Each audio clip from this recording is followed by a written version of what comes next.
Il-Gvern Malti konferma li l-vertical walls qed jagħmlu ħafna aktar ħsara mill-liġi tal-ambjent minħabba l-użu kbir ta' ilma li dawn jirrikjedu biex jibqgħu jħaddru t-toroq Maltin. Dan ifisser li ma' 600,000 euro minn flus il-poplu ġew letteralment mormija. Dawn il-purtier ta' ħaxix niexef ġew svelati xi 3 snin ilu taħt it-tmexxija tal-Ministru tal-Ambjent Aron Farrugia.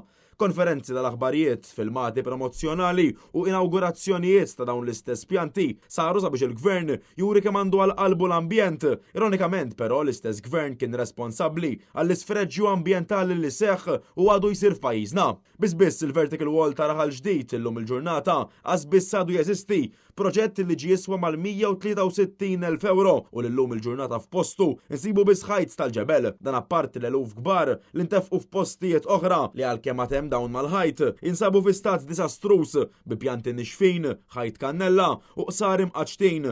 F'kelma oħra telqa li ma bħala. Min-naħa tiegħu iċ-Chairman Eżekuttiv tal-Indis Jean Pierre Attard qal li l-ħitan kienu pjanati li sal-2025 jiġu mħarsa minn Ambjent Malta filwaqt li għaċċena l-ftehim iffirmat fl-2019 li jistipula b'mod ċar li Indis għandu jkun responsabbli għal manutenzjoni. Iżda kelliem l-Ambjent Malta qal li filwaqt li l-entità qablet li tipprovdi assistenza finanzjarja u teknika l-oġġetti kollha, inkluż l-infrastruttura, pjanti tamir, il-provisti u servizzi l-oħra kollha huma esklusivament proprjetà tal-Indis.